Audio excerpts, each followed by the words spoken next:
Our next film, Dangerously Close, is one of the year's worst movies, utterly repellent, telling the pointless story of a high school where it seems a bunch of rich kids are bumping off kids they don't like just for the thrill of it. The rich kids have formed a club that is supposed to stop violence at the school, but it's only a ruse. Here's one of the kids they're trying to eliminate, a nonconformist punk rocker with a heart of gold. And so it came to pass, in those last frantic days, following the late great SAT war, that a lone, cool dude rose from the quagmire to save the world from the Twinkies of Vista Verde. The Krug Warrior!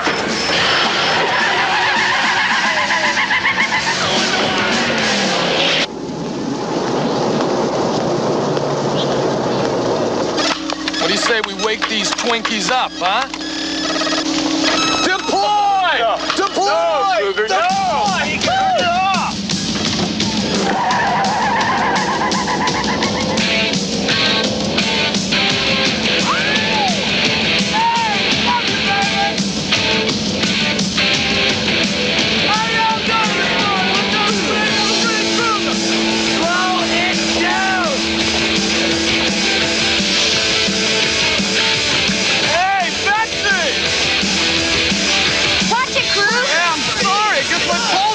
You wish you could get that far.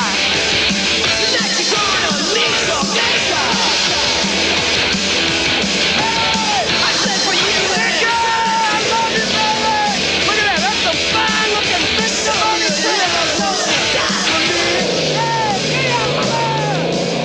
One of the problems in this film is obviously the kid is sort of obnoxious and rude, so, you know, well, bumping him off is a little much, but tell him to shut up, that wouldn't be so bad.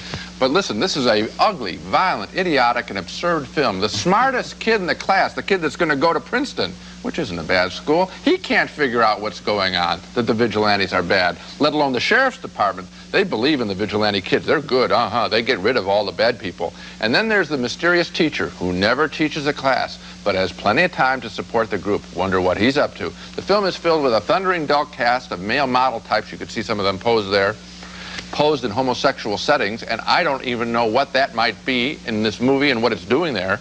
It's a violent mess of a film. I think I said it all. It's lousy. Dangerously Close to the name. Keep it a safe distance. You know, I'll just start with the title. Walking into the theater, I thought, gee, Dangerously Close is an awfully bad name for a movie. I have a rule. Any movies that have L-Y, dangerously or whatever L-Y, or any movies that end with 3 dots, they're always bad movies. And this certainly what proves about it. Suddenly Last Summer? That was a good movie. Well, Suddenly Last Summer is an exception. I need to think of one. But as a matter of fact, let's move on to the movie itself. Yes. This movie is bad. Yes. It is bad from the beginning to the end. And not only that, but it's offensive. It's repellent.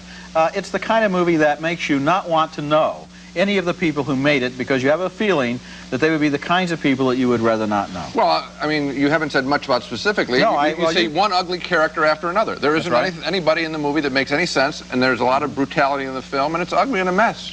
And also, it leaves you very puzzled as to why they made it. What's the statement? What are they trying to say about this movie, except that they hate everybody in it and everybody who has to watch it? Now, 2 firmly downturned thumbs for Dangerously Close, which I think I can safely predict will be on at least one of our lists of the worst movies of the year, Gene, and that's even if it doesn't make your list. And remember that L.Y. Roger theory and forget it immediately after this show.